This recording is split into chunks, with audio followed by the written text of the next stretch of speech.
And one of the students of Imam Malik, rahimahullah, one of the great Imams of Islam, he said, I spent 20 years studying with Malik. And he said, 18 of those years, I focused on his akhlaq. I focused on his adab. I focused on his state with Allah. And then 2 of those years, I spent focused on taking from his outward knowledge, his knowledge of fiqh, his knowledge of hadith, and so forth.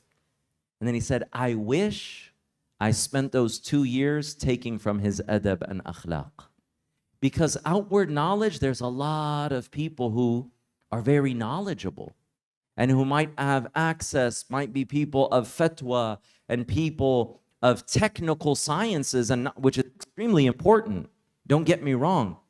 But where are you going to find the state with Allah that Malik had? That's rare. That's rarer than that other kind of knowledge. Where do you find someone whose very way of being resembles so closely that of the Prophet sallallahu alaihi wasallam that merely being in their presence is a lesson in and of itself before they even speak? Being in their presence brings your heart closer to Allah subhanahu wa ta'ala. And this is why there were some of the Sahaba radiallahu anhum, they became Muslim by merely seeing the Prophet sallallahu alaihi wasallam. Iman entered their heart just by seeing him, or sometimes by very brief interactions with him. Salawatullahi wa salamu alayhi. One of the stories of the head of the tribe of Daws, the tribe that Sayyidina Abu Hurairah radiallahu anhu was from. He was the head of his tribe, and he came to Mecca al-Mukarramah because he was from outside of Mecca. And he spent time sitting with the other nobles of Quraysh because they're all kind of tribal dignitaries and so forth. So the whole night, they were talking to him about the Prophet ﷺ. Don't you dare listen to one word this man says.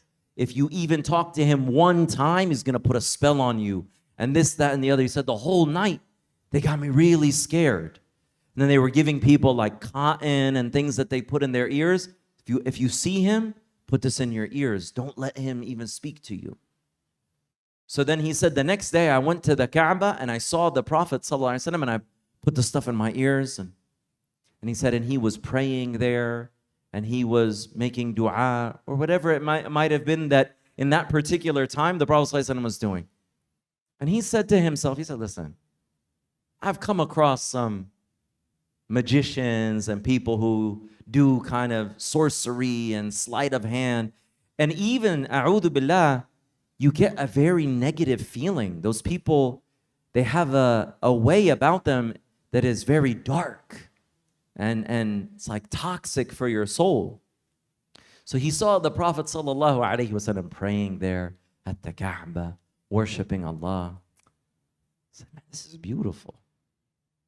He said, I'm an intelligent person. I can differentiate between right and wrong and truth and falsehood and what is good speech and what is sorcery. So he took the things out and he said, teach me a little bit of what you have. So the Prophet ﷺ came and he said, come sit with me. And he taught him, قُلْ هُوَ اللَّهُ أَحَدٌ قُلْ أَعُوذُ بِرَبِّ الْفَلَقِ قُلْ أَعُوذُ بِرَبِّ النَّاسِ. He just recited the surahs of Quran that we all know and learn as children. He said, أشهد أن لا إله إلا الله أشهد أن محمد رسول الله. Immediately became Muslim. Brief interactions with the Prophet sallallahu alaihi wasallam. These are people, and his inheritors sallallahu alaihi wasallam. They're people who true good character is something that is etched into their very being. Most of us, and this is how we're all works in progress. Most of us try to act on good character, which is good.